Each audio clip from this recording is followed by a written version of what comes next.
தேவனுடைய இருதயத்தில் இருக்கிற நினைவு என்னதென்றால், துவக்கம் எந்த அளவுக்கு சிறியதாக அற்பமா இருந்தாலும் ஒரு தேவனுடைய பிள்ளையுடைய முடிவு சம்பூர்ணமா இருக்கும், நிறைவா இருக்கும். துவக்கம் அற்பமா இருக்கலாம், ஆனா என்னைக்குமே குடியிருக்க போற கிடையாது. சம்பூர்ணமான இலக்கை நோக்கி பிரயாணம் பண்ணுகிற எண்ணம் இருந்துச்சுன்னா நிச்சயமாகவே சம்பூர்ணமான இலக்கை அடைவோம்.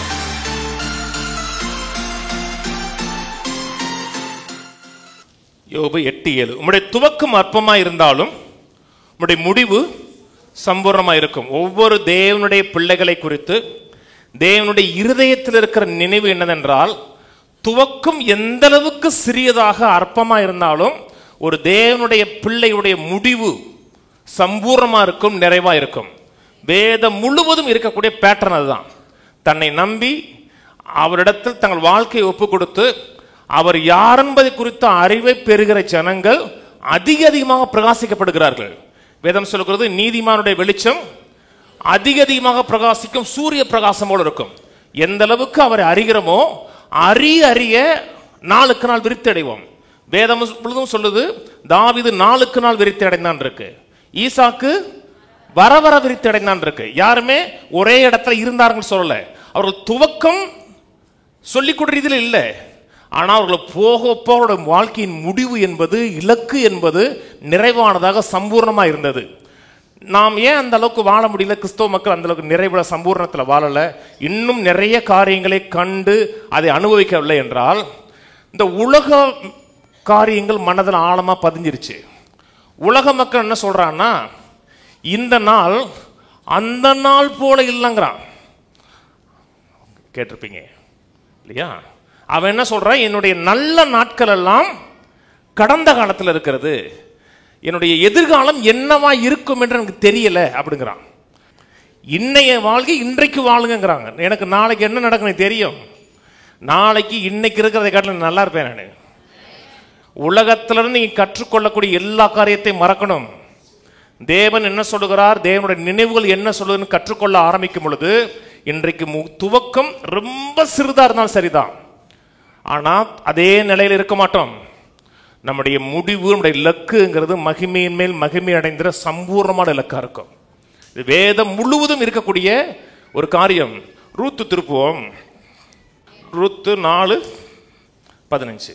அவன் உன் ஆத்துமாவுக்கு ஆறுதல் செய்கிறவனும், உன் ஆத்துமாவுக்கு ஆறுதல் செய்கின்ற ஆங்கில பைபிள்ல உன் ஆத்துமாவை ரெஸ்டோர் பண்ணுவான். இழந்ததை பார்க்கலும் மேலான விதத்தில் உன்னை கொண்டு வந்து வைப்பான். உன் முதிர் வயதில் உன்னை ஆதரிக்கணுமா இருப்பான். உன்னை சிநேகித்து 7 குமாரரை பார்க்கல் உமக்கு அருமையாயிருக்கிற உன் மருமகள் அவனை பெற்றாளே என்பார்கள். ரூத்துடைய துவக்கம் சிறப்பான துவக்கம் கிடையாது. அதே மாதிரி நகோமுடைய வாழ்க்கை நடுவில் ஒரு மாதிரி ஆயிடுச்சு. ரூத்துடைய துவக்கம் ரொம்ப மட்டமான துவக்கம். ஒரு மோவாபிய பெண், கணவன் கிடையாது, ஒரு ஏழை பெண்.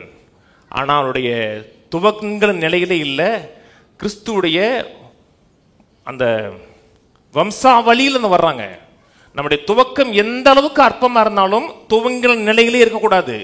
துவங்கினதை பார்க்கலும் இன்னும் அதிகமான மேலான நிலை அடையணும். எரேமியா திருப்புவோம். எரேமியா 30:17. அவர்கள் உன்னை விசாரிப்பற்ற சீயோன் என்று சொல்லி உன்னை தள்ளுண்டவள் என்று பேரிட்டபடியால், ஒரு காரணத்தை சொல்றாரு. உன்னை விசாரிப்பற்ற சீயோன் என்று சொல்லி உன்னை தள்ளுண்டவள் என்று பேரிட்டபடியால் நான் உனக்கு ஆரோக்கியம் வரப்பண்ணி உன் காயங்களை ஆற்றுவர் என்று கர்த்தர் சொல்லுகிறார். ஆரோக்கியம் வரப்பண்ணி இருக்கு. I will restore your health இருக்கு. உன்னை ரெஸ்டோர் பண்ணுவேன். எதுக்குன்னா, உன்னை ரொம்ப மட்டமா நினைச்சாங்க, உன்னை தள்ளுண்டவள் என்று கேவலமா நினைச்சாங்க. நீங்க ஆரம்பிக்கும் போது உலகம், குறிப்பாக சொந்தக்காரங்க மதிக்க மாட்டான். அப்படி யார் உங்களை அவமதிக்கிறானோ, யார் உங்களை கேவலமா நினைக்கிறானோ அவனுக்காகவே கர்த்தர் உங்களை உயர்த்துவார். ஏன்னா அவரை நம்பி இருக்கீங்க, அவர் ஆண்டவரா நம்பி அவர் இடத்துல வர்றீங்கன்னா உங்களை அல்பமாக கீழாக நினைத்தவனுக்கு முன்பாக அவனை உயர்த்தி நான் உன்னுடைய தேவன் என்பதை நிரூபிப்பார்.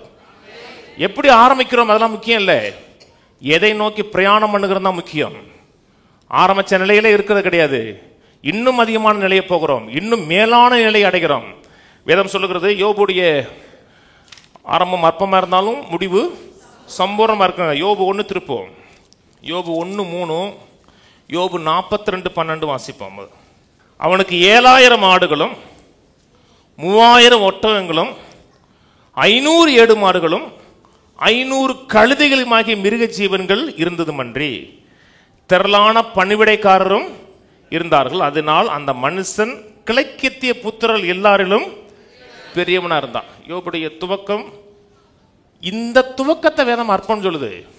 இது ஒன்றும் சாதாரண நிலையில் இல்லை. 7000 ஆடு இருக்கு, 3000 ஒட்டகம் இருக்கு, 500 ஏறு மாடு இருக்கு. இது அர்ப்பணம் சொல்லுது. நீங்க உங்களுடைய பார்வையில் ஒரு நிலையை அடைஞ்சிருக்கலாம், உங்களுக்கு பெருசா தெரியும். கர்த்தர் தன்னுடைய செல்வத்தை உங்களுக்காக ஆயத்தம் பண்ணி வைத்திருக்க செல்வத்தை பார்த்துட்டு உங்களை பார்க்கும்போது ரொம்ப அற்பமா இருப்பானே பார்ப்பாரு. ஏன்னா உங்களுக்காக ஆயத்தம் பண்ணி வைத்திருக்க கண் காணவில்லை, காது கேட்கவில்லை, மனிதனுடைய இருதயத்தில் தோன்றவில்லை இருக்கு.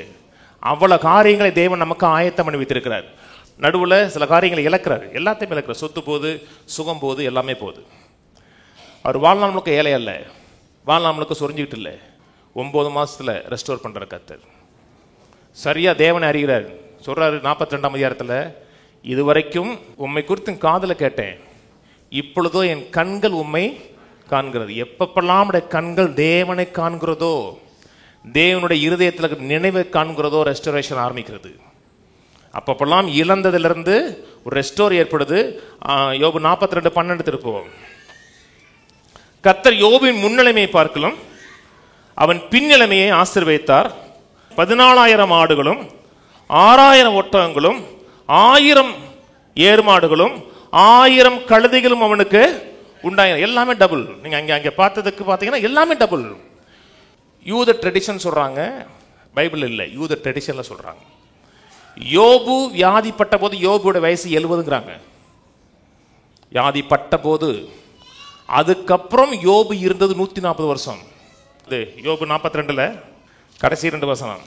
இதற்கு பின்பு யோபு, இதற்கு பின்புனா அந்த 70 வருஷத்துக்கு அப்புறம், இதற்கு பின்பு யோபு 140 வருஷம் உயிரிழந்து 4 தலைமுறையாக தன் பிள்ளைகளையும் தன் பிள்ளைகளுடைய பிள்ளைகளையும் கண்டான். யோபு நெடுநாளா இருந்து பூர்ண வயதுள்ளவனாய் மரித்தான். யோபு அடுத்து பிறந்த பிள்ளைகள் அழகான பிள்ளைகள், இழந்ததை பார்க்கலும் டபுள் மடங்கு ரெஸ்டோரேஷன். அதுக்கப்புறம் 140 வருஷம் ஆரோக்கியமா இருந்தார்.